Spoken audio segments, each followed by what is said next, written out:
China ने बनाया artificial सूरज। China द्वारा बनाया गया आर्टिफिशियल सूर्य ने 100 सेकंड में 12 करोड़ डिग्री सेल्सियस का तापमान पैदा कर बनाया नया विश्व रिकॉर्ड।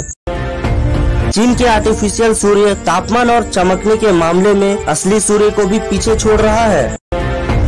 दरअसल इंटरनेट पर जोरदार वायरल हो रही खबर कि चाइना ने बना दिया है आर्टिफिशियल सूर्य। इस बात पर कितनी सच्चाई है? क्या सच में चाइना ने बना लिया है नकली सूर्य? जानने के लिए देखते रहे टेक टूर चैनल। हम जल्दी लौटेंगे एक छोटे से ब्रेक के बाद।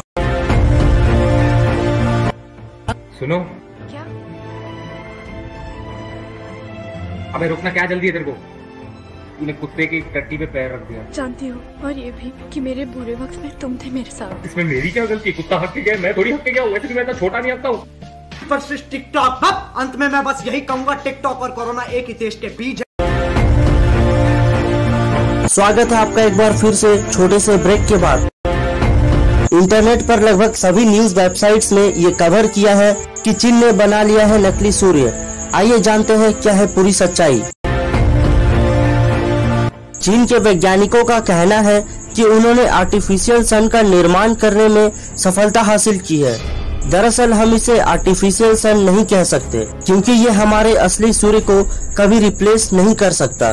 लेकिन जिसे पूरी दुनिया आर्टिफिशियल सन कह रही है वो एक न्यूक्लियर फ्यूजन है जो असली सूर्य से कई गुना ज्यादा ऊर्जा देगा। चीन ने क्या हासिल किया है इसे समझने के लिए आपको न्यूक्लियर फिशन और न्यूक्लियर फ्यूजन की समझ होनी चाहिए। मतलब आपको सबसे पहले जानते हैं कि न्यूक्लियर फिशन क्या है।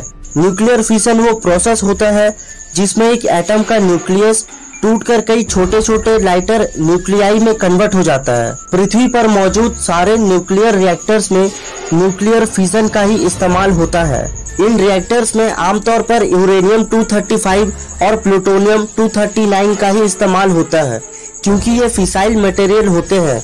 यूरेनियम 235 और प्लूटोनियम 239 ऐसे मटेरियल होते हैं जो न्यूक्लियर फिशन चेन रिएक्शन को सस्टेन करने में सक्षम होते हैं। इनके हैवी न्यूक्लियस जब टूटकर छोटे छोटे न्यूक्लियाई में कन्वर्ट होते हैं तो वहाँ गामा रेडिएशन और न्यूट्रॉन के साथ काफी हीट भी प्रोड्यूस होता है।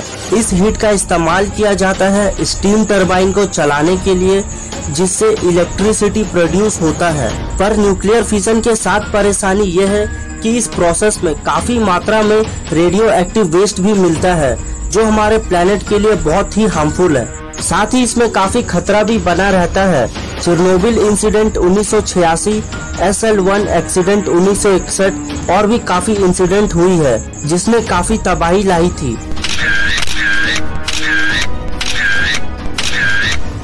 अब अगर न्यूक्लियर फ्यूजन की बात करें तो ये न्यूक्लियर फिशन का उल्टा होता है।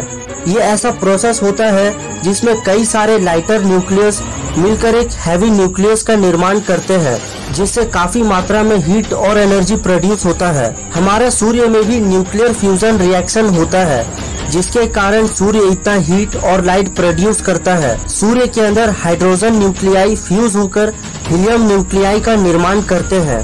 न्यूक्लियर फ्यूजन का सबसे बड़ा फायदा यह है कि न्यूक्लियर फिशन की तरह अंत में कोई रेडियो एक्टिव वेस्ट नहीं मिलता। यानी अगर हम न्यूक्लियर फ्यूजन को अंजाम देने में सफल रहते हैं तो इसमें हमें काफी एनर्जी तो मिलेगी पर कोई हार्मफुल रेडियो एक्टिव नहीं मिलेगा। यानी कि ये एक एनवायरमेंट फ्रेंडली और क्लीन सोर्स होगा एनर्जी का। यही कारण है कि वैज्ञानिक कई सालों से पृथ्वी पर न्यूक्लियर फ्यूजन को सफल बनाने में लगे थे और इसी फील्ड में चीन ने महत्वपूर्ण सफलता हासिल कर ली है। चीन का कहना है कि उन्होंने प्लाज्मा में 120 मिलियन डिग्री सेल्सियस को 101 सेकंड तक और 160 मिलियन डिग्री सेल्सियस को 20 सेकंड तक मेंटेन करने में सक्षम रहे हैं। ये टेम्परेचर इतना ज्यादा है कि इसका अंदाजा आप इस बात से लगा सकते हैं कि सन के कोर